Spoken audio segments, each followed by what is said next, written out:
I am on Georgia Highway 140, just left Waleska, Georgia. Headed west. I'm gonna go through Adairsville and on into Rome.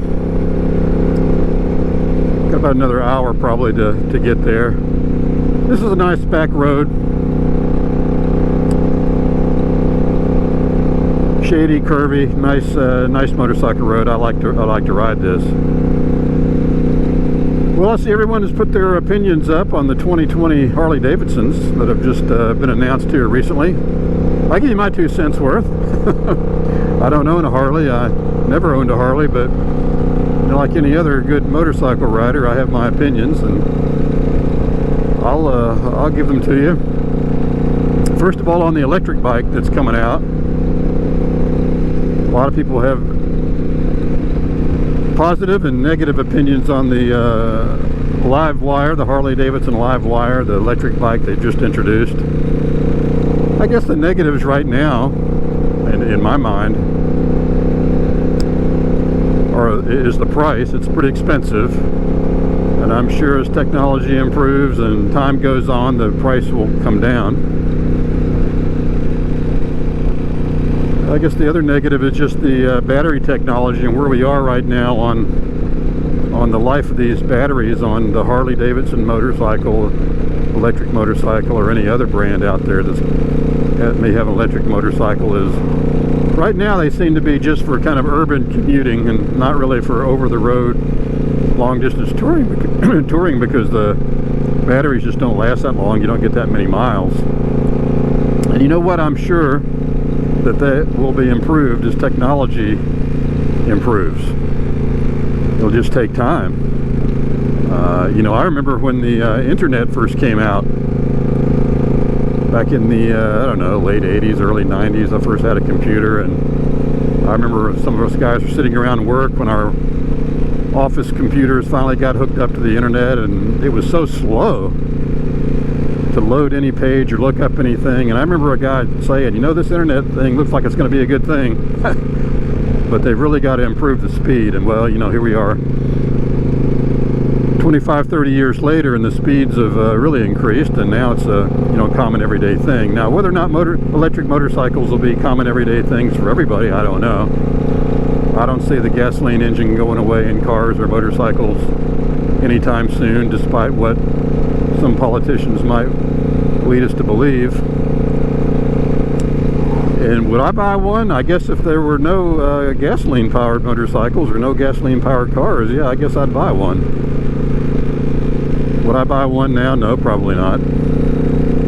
My daughter-in-law has an electric car. She pretty much just commutes from her home in Atlanta to her office, not very far, and she's a young person and very in tune with the environment and those kind of things, and she has an electric car. Now, it's a little BMW. It's very small. I'm sure she paid a good amount of money for it, but she loves it. But then again, she's not jumping in it and driving 500 miles either. So I think electric motorcycles are here to stay. I'm sure technology will continue to improve, and I'm anxious to ride one. I'd like to ride one time if there's ever a demo day and they have one. I'd like to see what it's like.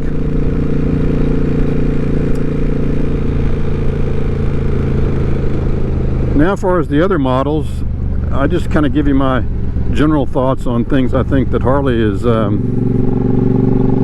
well, and things maybe they can improve on a little bit.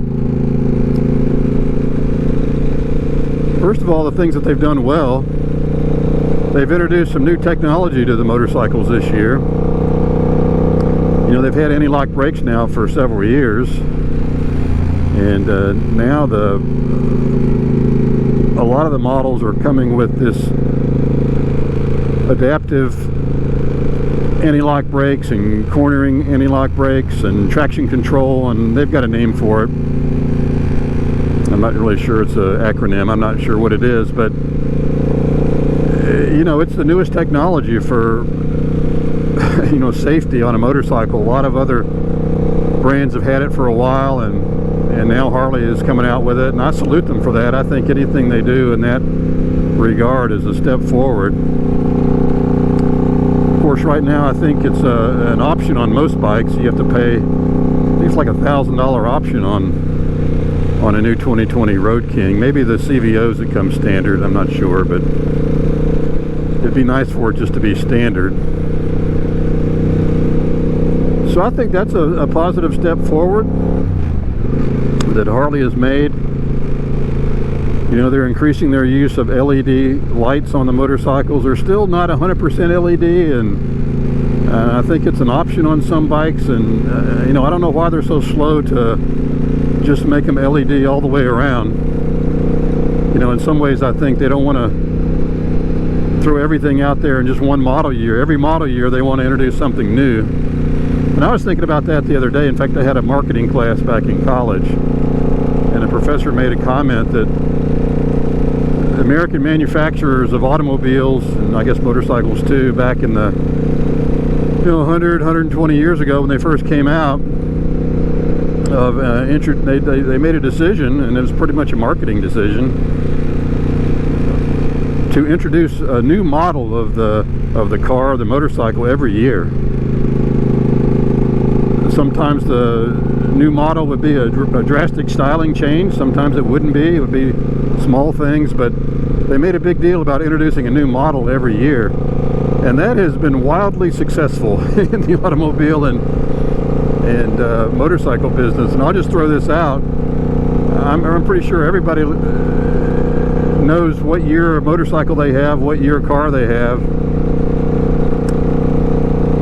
You know, this is a 2005 motorcycle. A lot of people say, wow, 2005, it's 15 years old, man, you need a new motorcycle. Well, not really. It runs well, and I've taken good care of it. But just the fact that the manufacturers put this thing in your mind that you know, there's a year attached to the bike or the car that you buy, just kind of makes you want a newer model when the newer models come out. You know, if you got a lawnmower or refrigerator, I doubt you know what year your lawnmower was manufactured, or your refrigerator or washing machine was manufactured. And I don't think Maytag or any other manufacturer of appliances or anything like that has a big new model year launch for their appliances. So that was a stroke of marketing genius, I think, for automobile manufacturers, is to come out with a new model every year, make a big deal about it. And Harley does a really good job of having a big press launch and a big to-do about it. You know, this is a Suzuki motorcycle, and I don't think Suzuki makes a big deal about their new models, or Kawasaki or Yamaha, but Harley, and it certainly does, and I think Indian does to a lesser extent. But hey, it's all about selling motorcycles. So I think Harley's done a good job on stepping up their technology. Again, I think it would be better if these things would be standard on the motorcycles, and they would just put LED lights all the way around. I think that would be good, and I'm sure that's coming at some point.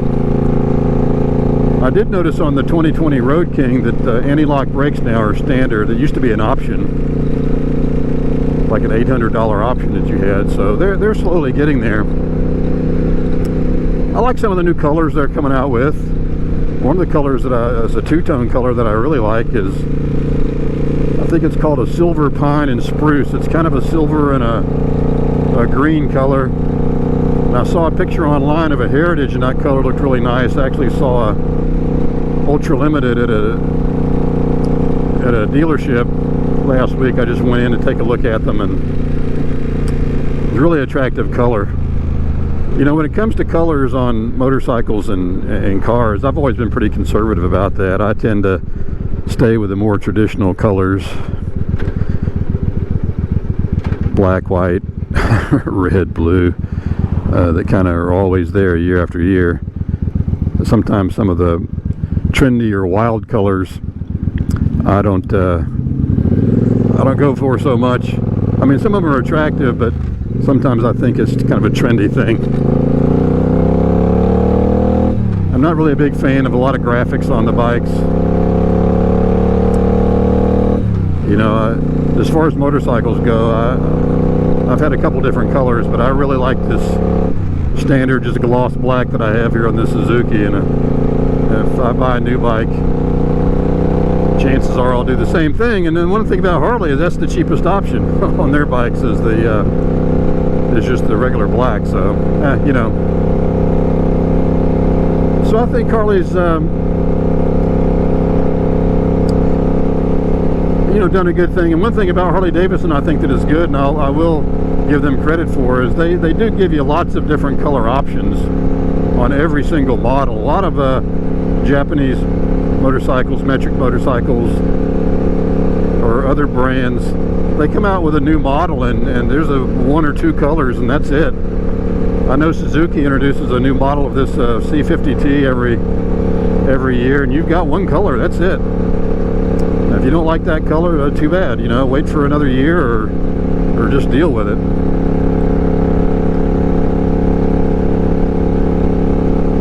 You know, other thing I think Harley-Davidson can maybe improve on a little bit is some of the styling. I like the styling of the cruiser motorcycles and the Road Kings and the Heritage and Street Glides, Road Glides. I mean, I like that styling, but I've seen some videos where a lot of people have said, you know, you look at a 2012 Street Glide or a 2020 Street Glide, and if you just take a quick glance at it, it looks pretty much like the same motorcycle. And I guess there's some truth to that. And Harley, I think could maybe reach out to some younger buyers by maybe improving some of their styling cues. But you know, if you got a good seller and people are buying it, I don't know if you need to be changing a whole lot of things on it every year.